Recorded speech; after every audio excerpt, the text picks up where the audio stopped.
Buenos días y Buenos muchas días. gracias. Buen día. Como ha dicho el doctor Rojas, la idea de esta charla, que en principio fue una charla taller, sería de trasladar a ustedes que están en activo y que tienen alcance a muchos centros de la ciudad de Barcelona o de Cataluña, de la problemática que puede haber en los pacientes crónicos con una edad ya avanzada y cómo mantener la calidad de vida y mejorar esa calidad coordinado con el gasto social que actualmente, como todos sabemos, está siendo insoportable. O sea, cada vez la población va envejeciendo, cada vez hay más tratamientos crónicos. En el año 2050 va a ser como el doble. Entonces tiene que haber una relación entre la calidad de vida desde el enfoque farmacológico y también del gasto social sostenible. Y es complicado, es muy complicado, porque tenemos que implicarnos todos los agentes sanitarios que estamos en la cadena, y tenemos que dejar de lado intereses. Concretamente en una farmacia lo que nos interesa es vender medicación, y sin embargo lo que es fundamental es que el paciente se lleve la medicación adecuada, el tratamiento adecuado, y que sepa manipularlo en su casa para no cometer un error que a lo mejor le obligue a hacer un ingreso hospitalario, como de hecho por desgracia suele ocurrir. Entonces la charla, que a mí me hubiera gustado hacer un taller, pero ustedes creo que no son las personas adecuadas, porque sería un taller para usuarios finales, para un paciente que está polimedicado y cómo manejar su medicación en su casa. Pero en este caso ustedes son más bien agentes para trasladar la información, no el final. Entonces haremos una presentación un poco de unas cifras, unos datos, aproximación a cómo está el sector, y después sí lo fundamental del tratamiento farmacológico y lo que llamamos la adherencia a ese tratamiento para tomar bien la medicación. Entonces, en principio, tenemos varios puntos fundamentales, y que toda la documentación que hay aquí, que está muy resumido, está basado en estudios y en datos reales. Y, o sea, yo no me he inventado, estas cifras están en el mercado, y es muy simple, o sea, es un resumen muy básico. En principio es evidente, hay un estudio que ha recopilado todos los datos que hay al abasto de los ingresos hospitalarios por causas de una ingesta farmacológica, o sea, por un error, por tomar una medicación, bien porque el médico se equivocó o porque tú te equivocas al tomarla, pero que por un error de medicación hay un ingreso hospitalario. En este sentido, sería este primer punto, hay datos muy variables, desde un 7% a un 30%, pero en cualquier caso, los ingresos hospitalarios por un error farmacológico son, por desgracia, muy elevados, son considerables. Y esto es algo que hay que tratar de disminuir y de reducir de la mejor manera posible. Y es una labor, como les decía, interdisciplinar. Otro punto es la detección y análisis de incidentes prevenibles y la reducción del gasto sanitario, porque si por tomar mal una medicación una persona crónica que puede estar perfectamente bien tratada en su casa se pasa una semana en un hospital, eso a nivel de gasto es desmedido y por supuesto innecesario, aparte de la calidad de vida de esa persona que tiene que ingresar. En cuestión de datos, a mí todos estos millones de euros, yo no sé a ustedes, pero a mí es que ya me da vueltas la cabeza, ¿no? Pero bueno, de todo el gasto farmacéutico que hay en España, según Sanidad, los ciudadanos aportan solo el 5,56%. Ahora veremos que según otro organismo podría llegar a ser el 25%. Pero realmente Sanidad, que solo considera las recetas farmacéuticas, lo que aportamos los ciudadanos es el 5,69%, porque mayoritariamente la medicación, el consumo de medicamentos es de los pensionistas, que como sabemos pagan el 0% de la medicación, bueno, directamente, claro, o sea, en la receta. Entonces realmente la factura farmacéutica económicamente en euros es el 73,8%, es de pensionistas, y en recetas el 71%. Y esa es la razón de que solamente se aporte un 5,69%, según Sanidad. Si hacemos un gráfico, si fuera este el total, realmente la factura farmacéutica que representan los pensionistas sería este color verde. Después, según un organismo que también es un organismo oficial que tiene un peso, el copago en España en el año 2011 sería del 25, porque aquí cuenta también toda la medicación que compramos en una farmacia, aunque sea sin receta, desde una aspirina o un paracetamol a cualquier medicamento. Entonces, desde el 5 de Sanidad hasta el 25 de este organismo, realmente en cualquier caso estamos muy lejos de aportar directamente, insisto, de aportar directamente económicamente lo que en otros países de Europa está ocurriendo, que como media es el 32. Y si hiciéramos una representación gráfica, el total es este, y según Sanidad lo que paga el paciente es esto, y según este otro organismo es esto, pero en cualquier caso es muy bajo, sobre todo si nos comparamos con el resto de países de Europa. En cuanto al envejecimiento de la población, que es otra de las características que está provocando este colapso entre el gasto farmacéutico y la sostenibilidad, en Europa actualmente tenemos una población que está envejecida, consideramos población envejecida porque mayores de 65 años hay, en este caso un 18%, y además cada vez hay menos natalidad y más gente que vamos hacia esa edad. En Europa actualmente es el 18%. Y bueno, en España por supuesto se repite, pero realmente en España, si seguimos así, en 2050 habrá 12 millones de personas mayores de 65 años, que representan el 30% de la población. Datos, por supuesto, estadísticos aproximados. Entonces, aparte de que cada vez somos más los mayores de 65 años, la esperanza de vida se prolonga. Es decir, que antes de media una persona de 75 ya era la edad en que podía morir, y ahora estamos hablando de 80 años, y sobre todo en las mujeres, que tenemos una vida más longeva que en los hombres. Entonces, la esperanza de vida mayor, el envejecimiento de la población y la economía como la tenemos, hace que realmente se tengan que replantear las cosas a nivel de la sanidad tal como la conocemos. Esto es una representación gráfica de lo mismo. El 30% en España, que será en 2050. Y luego en Cataluña, esto quiero aclararlo porque tal vez se preste a confusión.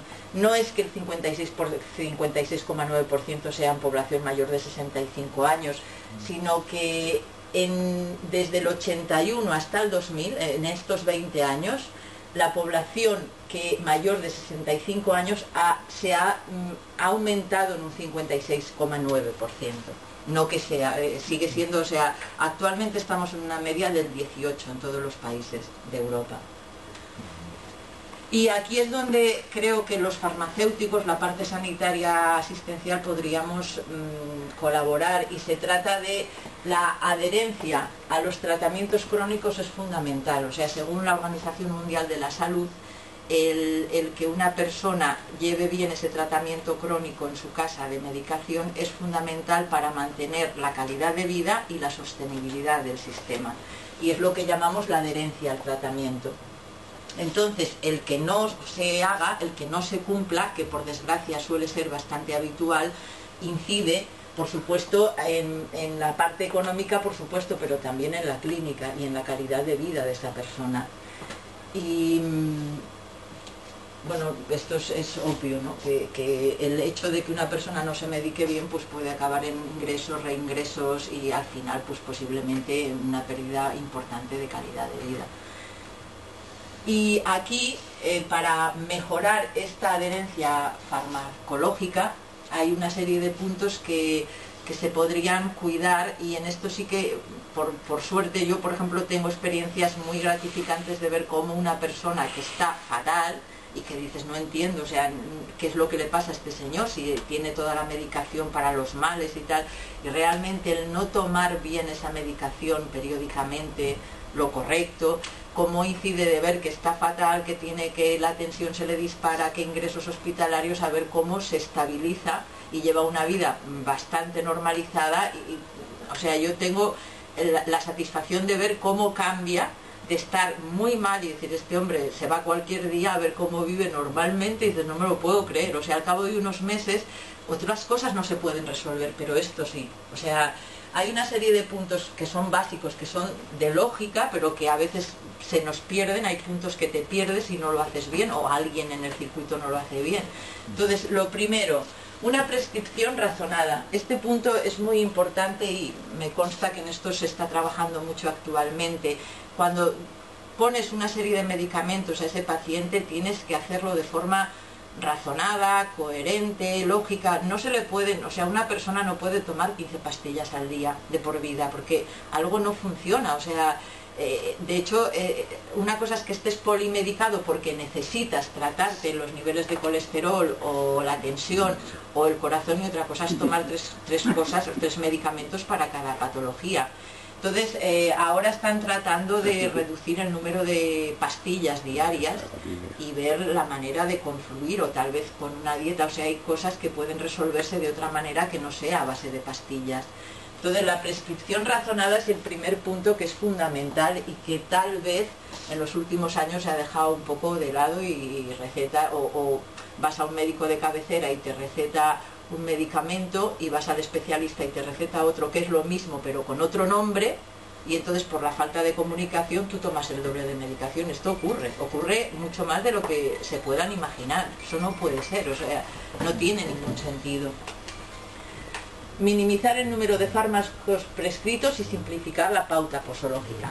Si una persona toma 5 medicamentos y tiene que tomar uno después de las comidas, otro antes, otro a media tarde, bueno, es que si estás todo el día tomando pastillas, ya llega un punto que lo más normal es que no lo hagas bien y el que más te equivoques de pastilla.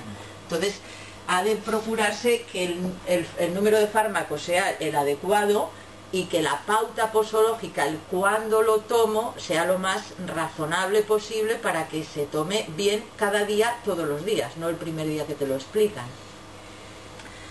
Después, es fundamental, y es otro punto que me consta que flojea mucho, que es cuando te dan una alta hospitalaria, que te informen bien de qué medicamentos te están recetando, por qué, para cuándo.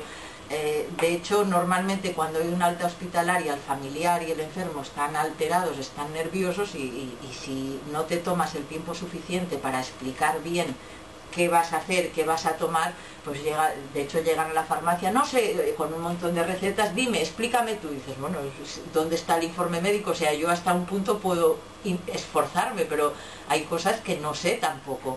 Una insulina, ¿cuánto se tiene que pinchar? Pues es que yo no lo sé. O sea, hay medicamentos de prescripción hospitalaria que es el médico el que ha decidido, según la patología, que tiene que tomar.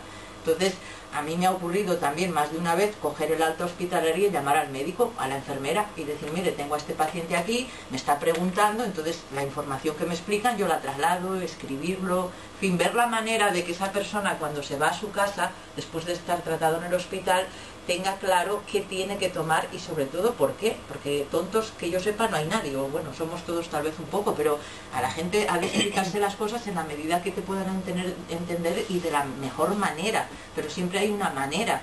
Por ejemplo, ahora mismo hay muchas personas extranjeras que no conocen el idioma. Bueno, pues con números, o sea, habrá alguna manera de trasladarle cómo tienen que medicarse antes, para evitar ese error que después provocará consecuencias. Después, otro punto importantísimo, el manejo de la medicación.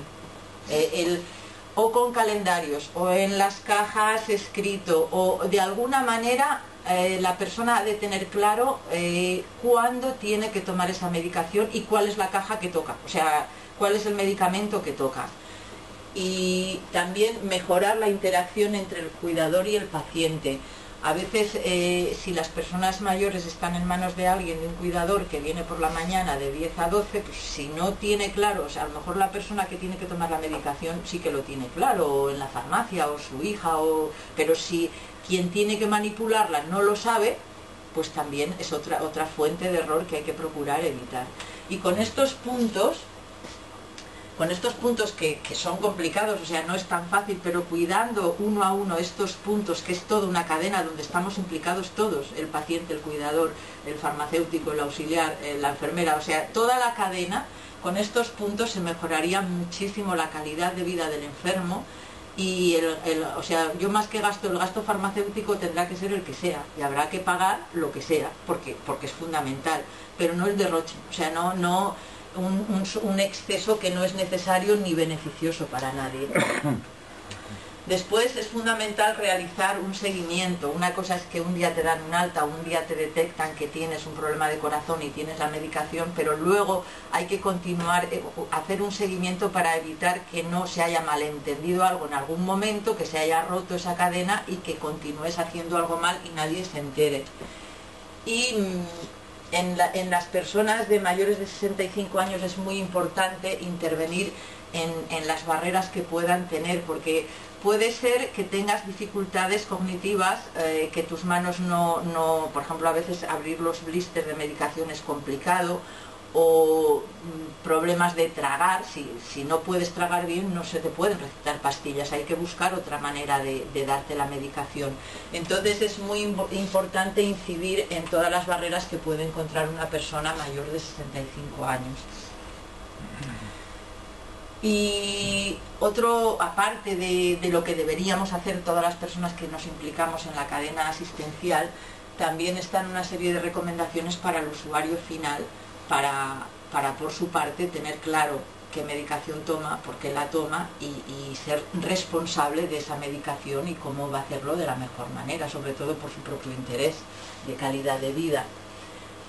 Entonces, en primer lugar, lo hemos dicho antes, pero esto está explicado de otra forma, o sea, que la enfermera, la médica, quien sea, le explique claramente qué va a tomar y por qué lo va a tomar, y que usted tenga esa información. Si no lo entiendes, pues que te lo expliquen de otra manera, pero cuando te vas, tener claro qué medicación vas a tomar y por qué. Saber el nombre de los medicamentos, porque muchas veces dices, bueno, me parece que ustedes precisamente no son el público más adecuado, pero yo conozco gente que dámelo, lo del colesterol es esto, o sea, y es que las cajas de medicamentos que son del mismo laboratorio son parecidísimas, y esto, o sea, tienes que saber el nombre del medicamento, porque a lo mejor esto es un genérico, esto es otro, pero es lo mismo. Entonces, la caja del colesterol puede ser esta o no, pero si tú conoces el nombre del medicamento y te esfuerzas por aprenderlo, que tampoco es tan complicado, bueno, habrá gente con problemas que no pueda recordarlo, pero si tú aprendes tu medicamento y sabes que esto es lo que tomas para los niveles de colesterol, luego no te equivocarás nunca, aunque te demos en la farmacia esta caja o esta caja que es el mismo medicamento. Entonces es muy importante entender lo que el profesional te dice, sea médico quien sea, entenderlo en tu idioma, y segundo, saber el nombre del medicamento para la enfermedad que lo tomas, para la patología. Por supuesto, cuánto tienes que tomarlo y por cuánto tiempo. O sea, dices, tengo que tomar 3 antibióticos, muy típico, ¿no? El antibiótico 3 veces al día. ¿Cuántos días? Ah, no sé, no, sí sabes, o sea, o te han dicho 4 días o te han dicho 8 días, pero no puedes tomar antibiótico, bueno, normalmente un mes seguido, si te lo dice el médico también. Entonces, puede ocurrir, se dan muchos casos que vas a un médico, vas a urgencias y te hacen una receta y te ponen antibiótico y no ponen cuántos días, ¿vale? Entonces es como una receta de urgencias para salir del paso, luego tienes que ir a tu médico de cabecera. Entonces a mí me ocurre, vuelven y dicen, dame otra caja que se me ha acabado y todavía no he ido al médico. Digo, pero ¿cómo va a tomar más antibiótico? Bueno, eso tiene que estar claro. Usted va a tomar una caja de antibiótico 3 veces al día, ¿cuánto?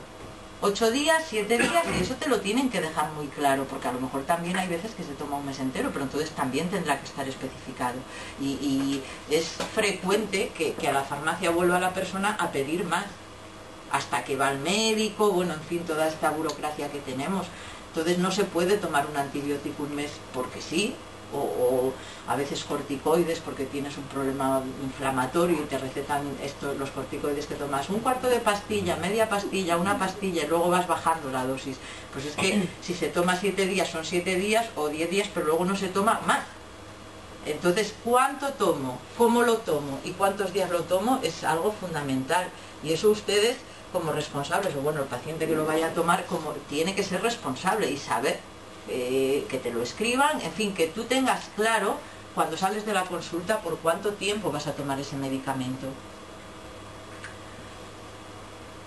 Luego lo que les comentaba, que los medicamentos por principio activo, los famosos genéricos de ahora, ahora se llama atorvastatina al medicamento, pero antes eran pues el Prevencor, el Zarator. Entonces hay varios medicamentos o genérico que es el mismo medicamento, y esto de hecho yo no sé ahora porque creo que ha cambiado, evoluciona todo, pero ha habido un momento en que el especialista recetaba la marca, el médico de cabecera recetaba el genérico y te venían a la farmacia y se llevaban, o sea, pretendían llevarse, digo, pero que te estás llevando lo mismo, que es que esto es lo mismo.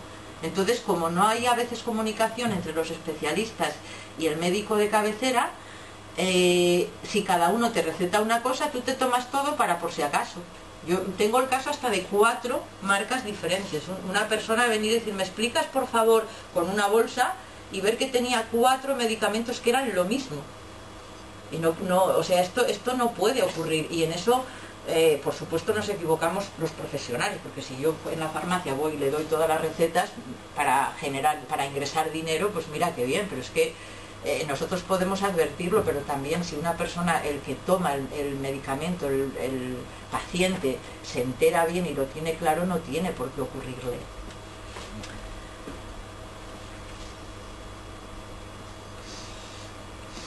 Bueno, y me parece que con esto hemos terminado. Entonces yo lo que quería comentarle, vista esta presentación global, lo que considero muy importante es, a fecha de hoy, con el tema de la receta electrónica, ¿alguno de ustedes tiene receta electrónica para sacar su medicación?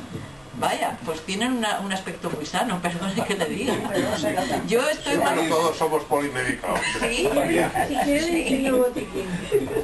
Pues mire, si tiene botiquín la felicito, porque esa es una de las ideas que porque ya le comento que para mí la idea es... Mi botiquín. ¿Solo? Pero eso no es nada. Esto es para llevar aquí y no para el desayuno, la comida. Pregunto, ¿saca del envase original las pastillas? Claro, no, sí. No, esto está en blister aquí, ¿eh? No está vale. Son blister. Vale, muy bien. No saco la pastilla. Muy bien. No, es que cuando lo necesito. Lo primero es eso, tener un lugar concreto y único para la medicación. Bueno, vamos a la receta electrónica. Receta electrónica. Yo me he traído una fotocopia de la farmacia de la receta electrónica. Yo no sé si ustedes la manejan bien, conocen bien cómo utilizarla, cuando caduca. Yo no sé su caso porque no les conozco, pero normalmente la receta electrónica conlleva una serie de confusiones y de problemas que la gente no acaba de estar a gusto con ella. No sé si es su caso. ¿Por qué? Ahora me ha desaparecido un medicamento. Bien, ¿qué más? Hay cosas que te dicen, esto ya te ha caducado. Sí. Sí. Entonces, o te tienes que coger 2 sin necesitarlo y tenerlo en casa, o cuando te das cuenta te acumulas. Sí, pero tampoco es la Mire, la receta electrónica tiene una serie de dificultades. La receta electrónica tiene una serie de dificultades que se repiten periódicamente. Entonces, a veces nos parece lógico, yo hasta que no me he encontrado con la problemática, las preguntas repetidas, no he entendido el problema, de verdad. O sea, yo al principio no entendía el problema, y una vez que te lo preguntan 10 dices, aquí hay un problema, porque no puede ser que todo el mundo se equivoque y yo tenga la razón. Bueno, ha sido complicadísimo que lo sepan para nosotros. Yo he ido al Colegio de Farmacéuticos a cursos para esto, o sea, las horas que hemos dedicado a este tema en la farmacia, luego el programa informático, luego, en fin, un galimatías. Luego, como ven lo de hoy, pues esto en las farmacias ocurre. Vienen ustedes y no va el sistema. Y como no va el sistema, yo no sé qué tienen disponible. Lo de que hoy no te toca o te ha caducado. Entonces es complicado para todos. Está la tecnología de por medio. Estamos conectados médicos, farmacéuticos, todo un sistema. Y entonces cuando falla, falla. Y estás en la calle. Entonces hay 2 puntos fundamentales. En la receta electrónica lo que necesitamos en la farmacia es código de barras.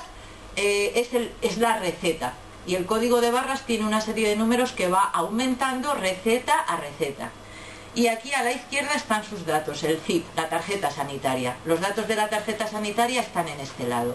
Entonces, con estos 2 datos en la farmacia nos conectamos al sistema de los médicos, que nos permiten ver una pantalla. Yo no veo su historial ni sé su problemática, o sea, yo no toco nada de eso. Yo accedo a una pantalla donde está esta hoja.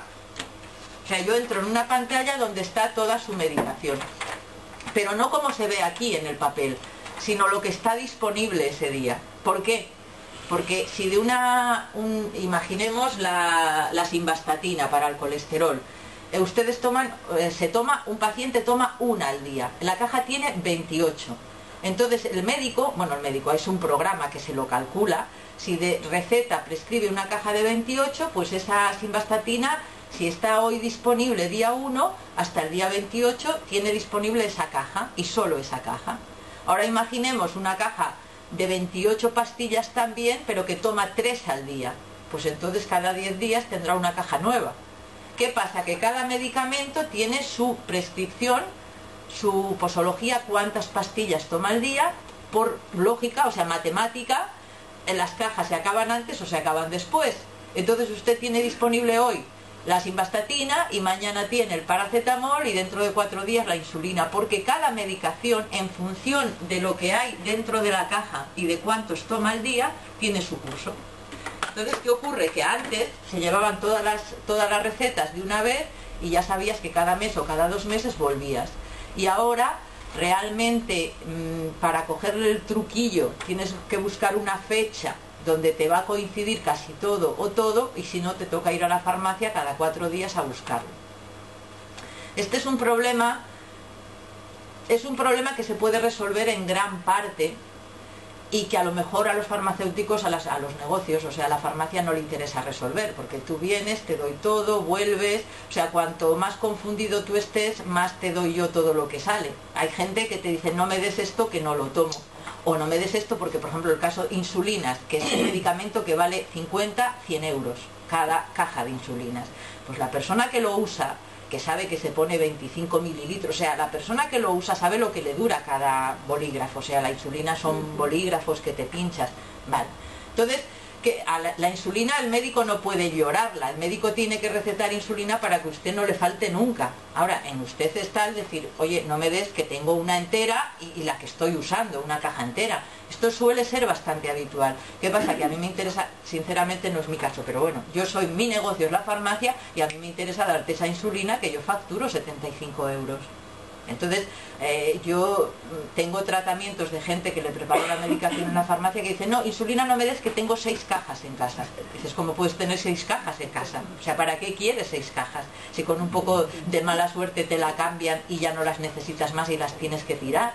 Entonces, el gestionar la receta electrónica, como todo el proceso que estamos hablando, es importante y en gran parte depende del usuario final, o sea, del paciente. Entonces dices, no me des esto. Hay otra cosa que a lo mejor yo te doy esta caja y tú estás tomando normalmente esta otra, que es lo mismo. Entonces tú no te das cuenta en la farmacia, porque yo te doy una caja que no conoces. Y dices, bueno, pues me la llevaré, si está disponible. No, es que es lo mismo que esto. Yo en esto aconsejo siempre a la gente que se lleve el cartoncito. En cada medicamento hay un lateral, o bien esto, o sea, siempre hay un trocito de cartón que tiene todo lo que es la medicación. Entonces yo siempre le digo, tráigame los cartones, y hay gente que tiene todos sus cartones, dice, dame esto, esto y esto, muy bien. ¿Cuándo tengo no sé qué? Yo puedo ver la fecha, pues mire, la semana que viene tendrá usted esto.